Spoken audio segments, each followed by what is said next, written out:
Așa. Pentru toată lumea la voi. Astăzi, cum se știa toată lumea, acum suntem în iarnă. Și asta înseamnă... Suntem în iarnă spre primăvară. Cum e mai rău? Exact. Care nu e bine, la fel. Lască, e bună. Ceapa e... E bună, e bună. Dacă vrei sănătate, tu plătești. Da, Cursută, așa. Auzi, dar după sănătatea asta mai pup ceva sau... Lasă că pup eu pentru tine. Lasă-l pe Cesur. Nu mai pup nimic. Da, și avem două rețete pentru amândoi are combinație. Pentru suntem iarnă, ce multă persoană are problema răceala. Da, răceală. Și multă persoană are problema și tuse. Când gâtul tuse. Și primul i-a explicat foarte ușor pentru tuse, pentru gâtul. Asta cum este facem. Pe bază de ridiche, nu? Da, asta e ridică negru sau roșu, amândoi e ok, nu problemă. Foarte simplu. Un ridică negru sau roșu. O ridiche neagră sau roșie. O scobim pe dinăuntru și facem 4 găurele. Exact. Ca să curgă, practic, ce vom pregăti înăuntru. Da, o face un fel de strecurătoare, sită. Și la fel, cu ceapa, la fel, facem 4. Asta e pentru răceală. Da, amândoi sunt pentru tuse. Și după aia le combinăm? Pot să combinăm, pot să mâncăm separat. Hai să facem. Și după, da, foarte simplu. Și ghimbir, ce e puțin ghimbir. Cât puțin, ia să vedem cât pui tu. Depinde cât mare la ridica sau ceapa. Ba, ai pus de ghimbir. Lasă, dragă, că e bun. Să fie cu sănătate. Dacă vrei sănătate, plătești. Când tu bolnat, dacă mergi la spital, când termini medicina care e foarte prost, toxică, dar tu mâncat. De ce? De ce pentru sănătate. Da. Asta la fel. Și după am pus ghimbirul, după care și în ceapă, miere. luăm puțină miere. Și lasăm puțin mere. Cât, o lingură? Cam așa. Depinde, cum am spus, cât mare ridica și ceapa. Dacă găsesc mai mare ceapa ridică, mai bine. Punem o lingură jumătate. Două linguri. Aproape o lingură jumătate. Protejează gâtul, așa e? Exact. Protejează gâtul și termină dacă are tuse. Ajută să termine. Da, ajută să termine. Perfect. Și după lasăm asta, ce facem? Ce facem? Din seara facem asta și așteptăm. Seara facem asta și așteptăm până la dimineața. A început deja. Uite-te. A început deja să curgă. Păi până mâine dimineața, cum ar veni, am avea tot sucul și asta a început. Dar cam cât trebuie să-ți iasă în pahar? Cam atât, nu? Un sfert de pahar? Mai puțin de un sfert. Depinde. La ce avem noi aici, la ce avem noi, cam un sfert de pahar. Și cum îl beau? Și îl dau șat? Nu. Are de lingurițe, cum spune, foarte mici. Lingurițe mici? Și tu... O linguriță. O linguriță. Dimineața o linguriță, seara înainte le dorm o jumătate ore și ajută pentru tuse. Asta. Deci aici avem și rețeta în spate, pusă mare. În câte zile crezi că o termin? 3, 4, 5, depinde. Dacă tu termini după 2 zile, 3 zile, dacă a terminat la gâtul tuse, poți să lasă, dar eu recomandat tu faci continui încă 2-3 zile. Lichidul care îmi rămâne pot să-l bag în frigider?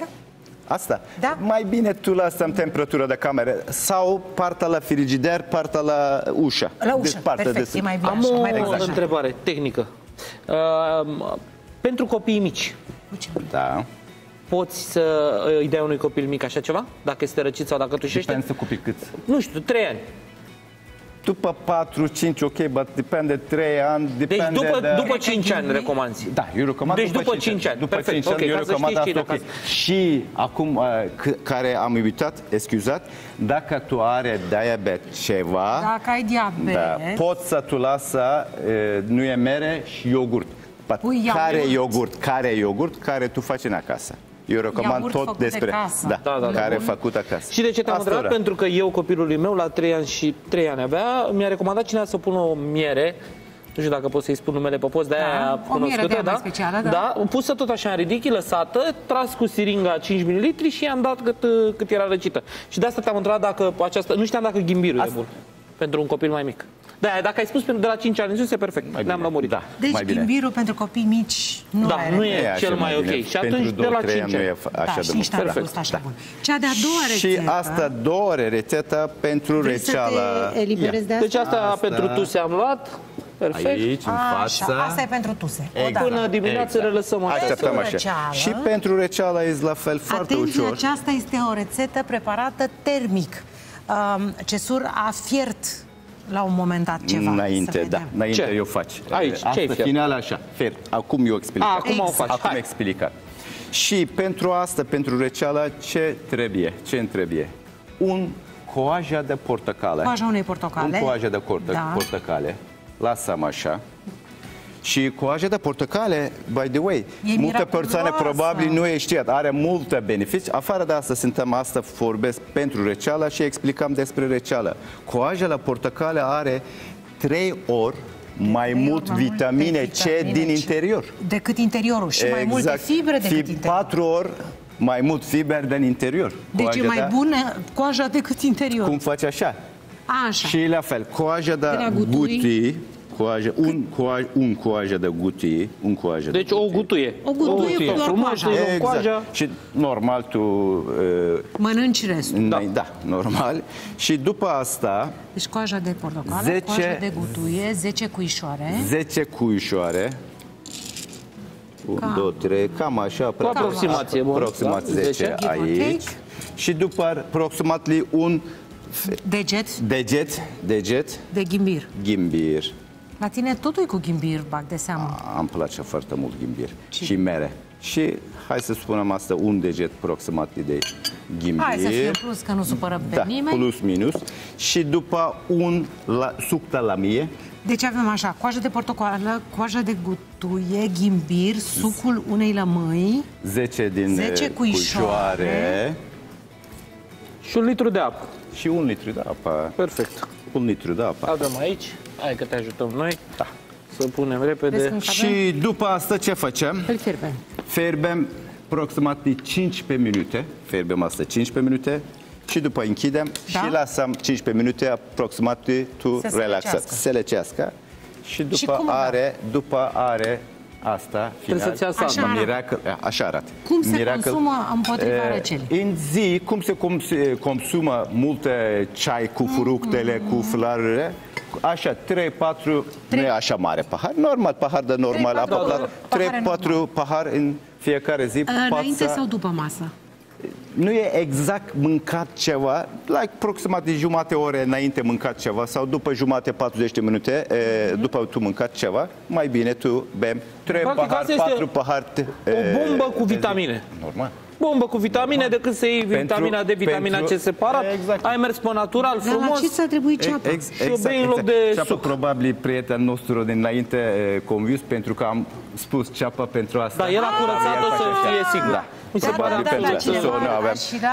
E bine că ți-a adus și cuțitul ăsta, că mai aveți și de gutuie aici. Asta crezi că frige rău? Dar nu cred că frige.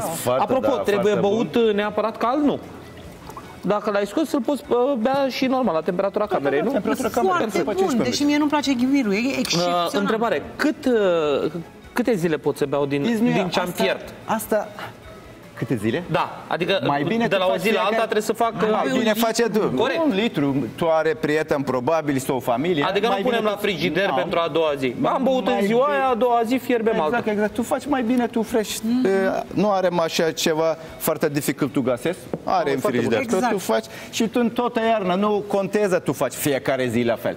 Corect. Asta tu faci, mâine nu, apoi mine tu faci 3-4 ori pe săptămână, pentru că tu ajută și Provence din toată iarna când are. Picada are, cum se știe, mult în interior, antiseptic, antiviral, antibacterial, antivirus, tot e aici. Deci te ferește de orice belaj. Pentru că nu are virus, dar pentru COVID sau pentru gripă are 1 milion de microbi, 1 milion de virus în viața la noi. Sau mai bine tu faci cel mai bine, natural. Și ultima dată tu faci, pentru că avem multe rețete la așa, foarte bun în chi natural, care îmi place, pentru că eu vorbesc la toată lumea. Te rog frumos, respect la mama natură. Dacă tu respecti mama natură, mama natură răspunde de tine, așa tu protecți sănătate voi. Și dacă vrei mai mult rețeta, poți să următoarele din Facebook ori Instagram ori YouTube-ul meu, avem multă așa natural, ce Surdurac Official rețeta. Perfect. Ce super îmi spunea ceva mai devreme, zice, atâția oameni care n-au posibilități financiare extraordinare și atunci leacurile mele, așa cum sunt și mai eficiente și sunt și mai ușor de obținut. Ne întrerupem pentru o secundă pentru a oferi primul nostru cuvânt al zilei. Primul cuvânt este... diamante. Tara! Mulțumim foarte mult pentru diamantele pe care ni le-ai pus pe masă și pentru ajutorul tău. Cu permisiunea ta o să iau această cutie. Poftă bună. Mulțumesc din suflet. Asta foarte bun pentru iarnă. Vă doresc sănătate la toată lumii. La revedere. Și ție la fel, și ție la fel. Mulțumim mult, Cesură, te mai așteptăm pe la noi. Mulțumim din suflet.